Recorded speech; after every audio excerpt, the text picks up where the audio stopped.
بسم اللہ الرحمن الرحیم۔ السلام علیکم۔ Welcome to S A teaching zone. آج کی ہماری یہ ویڈیو 12 کلاس کی ہے۔ اردو کی بک کا نام ہے گلستان ادب۔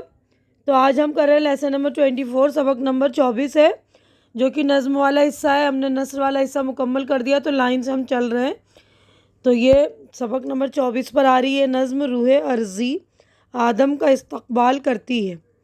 تو اس کے لکھنے والے جو شاعر ہے وہ اقبال ہیں۔ تو پہلے ان کا ہم تعارف دیکھ لیتے ہیں۔ تو دیکھیے، اقبال سن 1877 تا 1938، یعنی 1877 میں پیدا ہوئے اور 1938 میں ان کا انتقال ہو گیا۔ محمد اقبال پنجاب کے ایک مشہور شہر سیالکوٹ میں پیدا ہوئے۔ ان کے بزرگوں کا سلسلہ کشمیر سے ملتا ہے۔ ان کے والد کا نام شیخ نور محمد تھا۔ اقبال نے ابتدائی تعلیم مولوی میر حسن سے حاصل کی۔ 1893 میں انٹرنس پاس کیا۔ 1897 میں لاہور کے گورنمنٹ کالج سے BA کیا۔ 2 سال بعد 1899 میں MA کیا۔ مزید تعلیم کے لیے وہ 1905 میں یورپ گئے، وہاں ڈاکٹریٹ اور بیرسٹری کی ڈگری حاصل کی۔ واپس آ کر لاہور میں وکالت شروع کی۔ کچھ عرصے تک یہی ان کا ذریعہ معاش رہا۔ انہوں نے مختلف اوقات میں برطانیہ، جرمنی، اسپین، فرانس، فلسطین، افغانستان وغیرہ کا سفر کیا۔ وہ سماجی اور سیاسی سرگرمیوں میں بھی حصہ لیتے رہے۔ انہی سرگرمیوں میں ان کی شاعری میں بڑا تنوع پیدا کیا۔ شاعری کی بدولت ان کو بڑی شہرت حاصل ہوئی۔ لاہور میں ان کا انتقال ہوا۔ اقبال اردو کے سب سے بڑے فلسفی شاعر ہیں۔ ان کا مشرقی اور مغربی فکر کا مطالعہ بہت وسیع تھا۔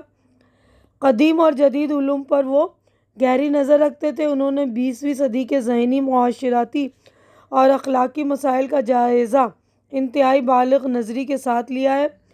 اقبال کی فکر کے بہت سے پہلو آج کی تہذیب کو سمجھنے میں معاون ہوتے ہیں۔ خودی، عمل، عشق، زمان و مکان اور انسانی جبر و اختیار کے موضوع پر اقبال کے اشعار ہماری اجتماعی فکر کا حصہ بن چکے ہیں۔ وہ جتنے بڑے مفکر تھے، اتنے ہی بڑے فنکار بھی تھے۔ فارسی، انگریزی اور اردو میں اقبال کی نظم و نثر کا ذخیرہ بکھرا ہوا ہے۔ ان کی اردو شاعری کے مجموعے یہ ہیں: بانگ درا، بال جبرائیل، ضرب کلیم اور ارمغان حجاز۔ یہ نظم روح ارضی آدم کا استقبال کرتی ہے، بال جبرائیل سے لی گئی، یعنی بال جبرائیل جو ایک پوری بک ہے، پورا مجموعہ ان کی نظموں کا، اس میں کی ایک نظم ہے یہ۔ تب ہم نظم کی طرف بڑھتے ہیں آگے۔ تو دیکھیے، نظم کا نام ہے روح ارضی آدم کا استقبال کرتی ہے۔ تو ہم جب تشریح کریں گے تو سیاق و سباق کے حوالے سے تشریح کرتے ہیں کہ ہم دیکھیے، میں ایک ایک بند کی تشریح کر کے آپ کو ایکسپلین کر دوں گی۔ تو اس طرح ہم لکھیں گے کہ یہ بند اقبال کی نظم روح ارضی آدم کا استقبال کرتی ہے سے لیے گئے ہیں۔ یا ہم اس طرح بھی لکھ سکتے ہیں کہ گلستان ادب، ہماری کتاب جو گلستان ادب، اس میں شامل جو اقبال کی نظم ہے روح ارضی آدم کا استقبال کرتی ہے، اس سے لیے گئے ہیں۔ اس طرح ہم لکھ سکتے ہیں نا۔ اس کے بعد جو ہمارا مین تشریح کرنا ہے وہ کریں گے۔ تو پہلا بند میں پڑھ رہی ہوں، دیکھیے: کھول آنکھ، زمین دیکھ، فلک دیکھ، فضا دیکھ، مشرق سے ابھرتے ہوئے سورج کو ذرا دیکھ، اس جلوہ بے پردہ کو پردوں میں چھپا دیکھ، ایام جدائی کے ستم دیکھ، جفا دیکھ، بےتاب نہ ہو کے مورقۂ بیم و رجا دیکھ۔ تو آدم علیہ السلام کے زمین پر پہنچنے پر روح ارضی کہتی ہے، یعنی جب زمین پر آدم علیہ السلام پہنچے جنت سے نکل کر، تو روح ارضی نے زمین کی روح کہتی کہ اے انسان، آنکھیں کھول، یہ تیرے سامنے زمین ہے، انسان ہے، آسمان ہے، فضا ہے، آسمان ہے، انسان نہیں ہے، آسمان ہے، فضا ہے، ان پر نظر ڈال اور دیکھ، مشرق کی جانب سے سورج طلوع ہو رہا ہے اور یہ نظارہ قابل دید ہے۔ اس پر نظر ڈالتے ہی اس ذات کا خیال آئے گا جس نے یہ سب کچھ بنایا۔ تو ان نظاروں کے پردوں میں اس کا جلوہ دیکھے گا۔ تو اس محبوب حقیقی یعنی خدا سے جدا ہو کر یہاں آیا ہے، یہ تیرے لیے ستم و جفا ہے، یہ زندگی تیرے لیے جدائی کا زمانہ ہے، تجھے صبر سے کام لینا ہوگا اور خوف و امید کا یہ معرکہ دیکھنا ہوگا، اس کے بغیر چارہ نہیں۔ اب اگلی بند پڑھتے ہیں۔ ہے تیرے تصرف میں یہ بادل، یہ گھٹائیں، یہ گنبد افلاک، یہ خاموش فضائیں، یہ کوہ، یہ صحرا، یہ سمندر، یہ ہوائیں، تھی پیش نظر کل تو فرشتوں کی ادائیں۔ آئینہ ایام میں آج اپنی ادا دیکھ۔ تو روح عرضی انسان سے کہتی کہ آسمان کا نیلا گنبد، یہ خاموش فضائیں، یہ پہاڑ، یہ جنگل، یہ سمندر، یہ ہوائیں آج تمہارے سامنے ہیں۔ کل یہ نمازی میں جب آدم علیہ السلام جنت میں تھے تو تمہارے سامنے جو فرشتوں کی ادائیں تھیں، آج دنیا کے شب و روز کے آئینے میں اپنی ادائیں دیکھو۔ اس بند روح عرضی انسان سے کہہ رہی ہے، اس بند میں روح عرضی انسان سے کہہ رہی کہ تو اس دنیا میں آیا ہے، وہ وقت دور نہیں جب زمانہ تیری آنکھوں کے اشارے سمجھے گا۔ میرے خیالات کے سمندر کی کوئی حد نہیں ہے، یہ بے کنار سمندر جب تیرے سینے سے آہیں اٹھیں گی تو آسمان تک پہنچیں گی۔ اپنی خودی کی تعمیر کر اور پھر دیکھ کہ تیری آہیں کیا اثر دکھاتی ہیں۔ اب اگلا بند ہم پڑھتے ہیں۔ سمجھے گا زمانہ تیری آنکھوں کے اشارے، دیکھیں گے تجھے دور سے گردوں کے ستارے، ناپید تیرے بحر تخیل کے کنارے، پہنچیں گے فلک تک تیری آہوں کے شرارے۔ تعمیر خودی کر اثر آہ رسا دیکھ۔ تو روح عرضی انسان سے کہہ رہے کہ انسان، وقت تیرے اشاروں پر چلے گا، آسمان کے ستارے تیری حرکات و سکنات کو دیکھیں گے، تیرا بخیل بے کنار ہے، تیرا نالہ ہائے نیم شبی کی چنگاریاں آسمان تک پہنچیں گی۔ اپنی خودی کی تعمیر کر اور دیکھ کہ تیری آہیں اپنا کیا اثر دکھاتی ہیں۔ اب اگلا بند دیکھیے۔ خورشید جہاں تاب کی ضو تیرے شرر میں، آباد ایک تازہ جہاں تیرے ہنر میں، جشتے نہیں بخشے ہوئے فردوس نظر میں، جنت تیری پنہاں ہے تیرے خون جگر میں، اے پی کرے گل خوشش پیہم کی جزا دیکھ۔ تو اس بند میں شاعر کہہ رہے ہیں کہ روح عرضی انسان سے کہہ رہی کہ انسان، اس دنیا کو روشن کرنے والے سورج کی چمک دمک تیری ایک چنگاری میں ہے۔ خدا نے تجھے جو ہنر عطا کیا، اس سے تو ایک نئی دنیا آباد کر سکتا ہے۔ خدا نے تجھے جنت بخشی تھی، اب جب تو اس دنیا میں آ گیا ہے تو یہ جنت تجھے جچے گی نہیں، کیونکہ تیرے خون جگر میں خود ایک جنت پوشیدہ ہے۔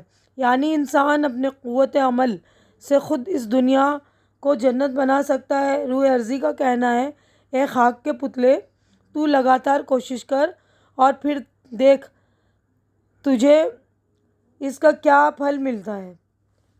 اس کے بعد آگے بڑھتے ہیں، لاسٹ ہمارا آخری بند ہے۔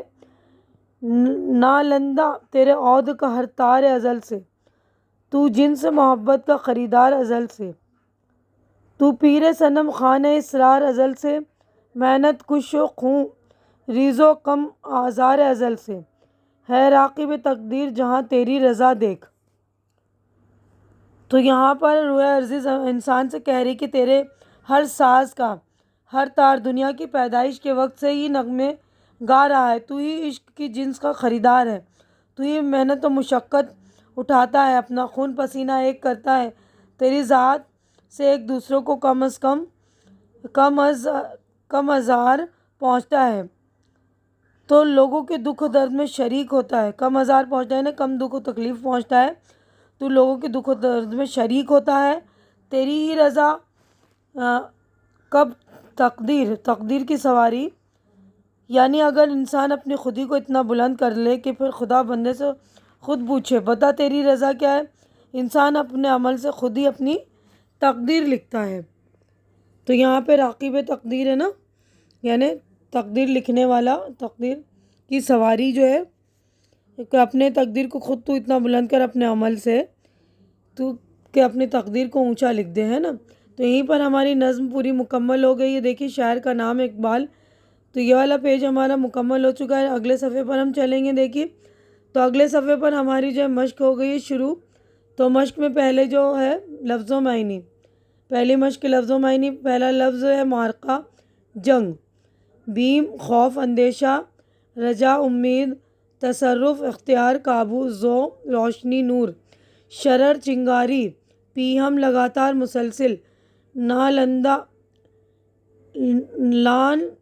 لانندہ رونے والا، رنج و نشاط کے نغمے سنانے والا، عود ایک ساز جو سارنگی سے کسی قدر ملتا ہے، خون ریز خون بہانے والا، کم آزار تکلیف نہ دینے والا، راکب سواری، راکب کا مطلب ہوتا ہے سواری۔ اب آگے بڑھتے ہیں، دیکھیے غور کرنے کی بات ہے اس نظم سے متعلق کہ غور کرنے کی بات یہ ہے کہ پوری کائنات میں سب سے بہترین تخلیق انسان کی ہے، باقی تمام چیزیں اس کے لیے پیدا کی گئی ہیں۔ اس حقیقت کو سمجھنے کے بعد پھر انسان کو اپنے منصب کا شعور بھی حاصل کرنا چاہیے، یعنی پوری کائنات میں جو سب سے اشرف المخلوقات، سب سے جو اشرف مخلوق ہے وہ انسان ہے۔ اقبال نے اس نظم بڑی خوبصورتی کے ساتھ آدم کے جنت سے زمین پر بھیجے جانے کا قصہ بیان کیا ہے۔ آدم کی آمد پر زمین کی روح بڑی گرم جوشی سے ان کا استقبال کرتی، آدم کو ان کی حقیقت بتاتی کہ تم ذرا غور سے اپنے وجود پر نظر ڈالو، کائنات کی ہر شے صرف تمہاری تخلیق کے لیے کی گئی ہے، یعنی کائنات کی ہر شے صرف تمہارے لیے تخلیق کی گئی ہے، یعنی کائنات کی جو بھی چیزیں ہمارے لیے انسانوں کے لیے بنائی گئی ہیں یہ سب تمہارے ہی محکوم ہیں، یعنی ہمارے حکم کے پابند ہیں۔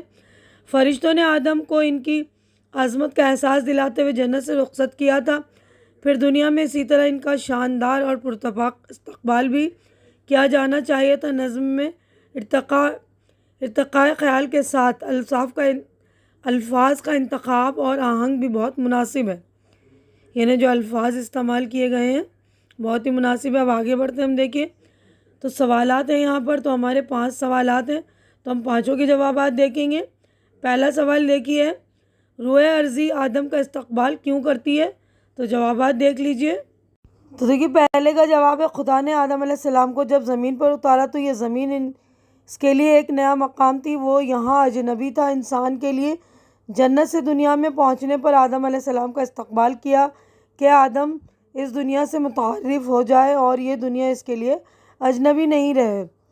سوال نمبر 2 ہے، تعمیر خودی کا کیا مطلب ہے؟ اس کا مطلب یہ ہے کہ اپنی خودی کی ترقی دینا، اعلیٰ مرتبہ تک پہنچنے کے لیے جد و جہد کرنا۔ اقبال کے کلام میں خودی سے متعلق متعدد اشعار ہیں، متعدد یعنی بہت سارے، ان میں سے ایک مشہور شعر ہے یہ، خودی کو بلند کر اتنا کہ ہر تقدیر سے پہلے خدا بندے سے خود پوچھے بتا تیری رضا کیا ہے۔ سوال نمبر 3 ہے، اس نظم کا بنیادی خیال کیا ہے؟ اس نظم کا انسان اس کائنات کی سب سے بہترین تخلیق ہے، وہ اشرف المخلوقات ہے، باقی تمام چیزیں اسی کے لیے پیدا کی گئی ہیں۔ اس حقیقت کو سمجھنے کے بعد پھر انسان کو اپنے منصب کا شعور بھی حاصل کرنا چاہیے۔ اس کے بعد دیکھیے چوتھا سوال ہے، اقبال کی شاعری کا امتیاز کیا ہے؟ غالب نے اپنے تعلق سے کہا تھا کہ ان کا انداز بیاں اور ہے، یعنی وہ دوسرے سے مختلف ہیں۔ بلا شبہ غالب ان گنت سخنوروں کے مقابلے میں بہت مختلف ہیں۔ اسی طرح اقبال کا یہ امتیاز ہے کہ وہ اپنے پیش رو معاصرین اور بعد میں آنے والے شعراء سے مختلف ہیں۔ اقبال نے اپنے تعلق سے بار بار کہا ہے کہ میں شاعر نہیں فلسفی اور پیغمبر ہوں، مگر کیا کیجیے اقبال پہلے شاعر ہیں، ان کی شاعری ہی سے ان کا فلسفہ اور پیغام ظاہر ہوتا ہے۔ انہوں نے اپنے فلسفے سے بیمار ملت اسلامیہ کی دوا کی، وہ مسلمانوں کو ذلت سے نکال کر اعلیٰ مقام پر دیکھنا چاہتے تھے، چنانچہ اس کے لیے فلسفہ خودی پیش کیا۔ خودی کا مطلب ہے خود شناسی، اپنی پوشیدہ صلاحیتوں کا پتہ لگانا اور انہیں نکھارنا۔ اسی لیے وہ تعمیر خودی اور استحکام خودی پر اصرار کرتے ہیں۔ اس کے لیے سب سے اہم چیز ہے یا عشق، یعنی کسی مقصد کو حاصل کرنے کے لیے ایسی لگن جیسے عشق کے جذبے میں ہوتی ہے، اپنے مقصد کو حاصل کرنے کے لیے مسلسل کوشش۔ اقبال چاہتے ہیں کہ مسلمان ہاتھ پر ہاتھ دھرے تقدیر کے بھروسے نہ بیٹھے رہیں، حالات سے مایوس نہ ہوں اور پر امید رہیں۔ اقبال نے زیادہ تر اپنا فلسفہ اہم شخصیات کے وسیلے سے بیان کیا، کہیں سر سید، کہیں لینن کہیں رومی اور ان کے علاوہ خضر اور جبرائیل کا بھی سہارا لیا، یعنی وہ ان اہم ہستیوں کی زبان سے اپنا پیغام ادا کر کے انہیں پرتاثیر بنا دیتے ہیں۔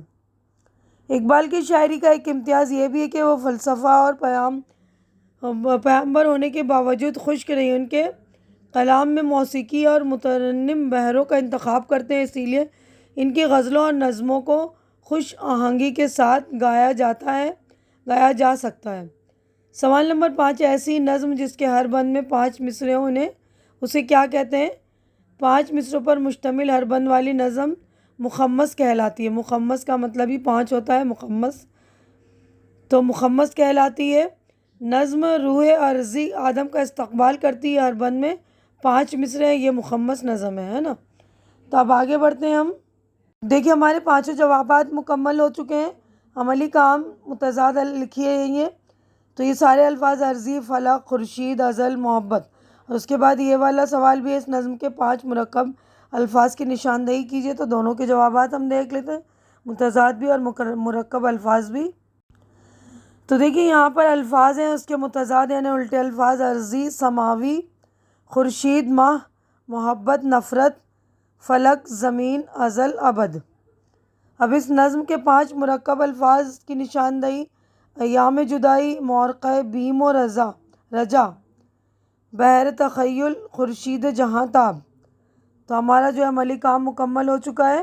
تو دیکھیے ہمارا عملی کام بھی مکمل ہو چکا ہے، ساری مطلب پوری نظم ہماری کمپلیٹ ہو گئی۔ یہیں پر میں اپنی ویڈیو بھی کمپلیٹ کر رہی ہوں۔ امید ہے کہ جو کچھ میں نے آپ لوگوں کو سمجھایا اچھی طرح سے سمجھ میں آ گیا ہوگا، اور میری ویڈیو بھی آپ لوگوں کو اچھی لگ رہی ہوگی۔ اچھی لگ رہی تو اسے لائک کیجیے، زیادہ سے زیادہ شیئر کیجیے، تاکہ جو بھی ضرورت مند آپ کے فرینڈز وغیرہ ان کی ضرورت بھی پوری ہو سکے، ان کو ہیلپ مل سکے۔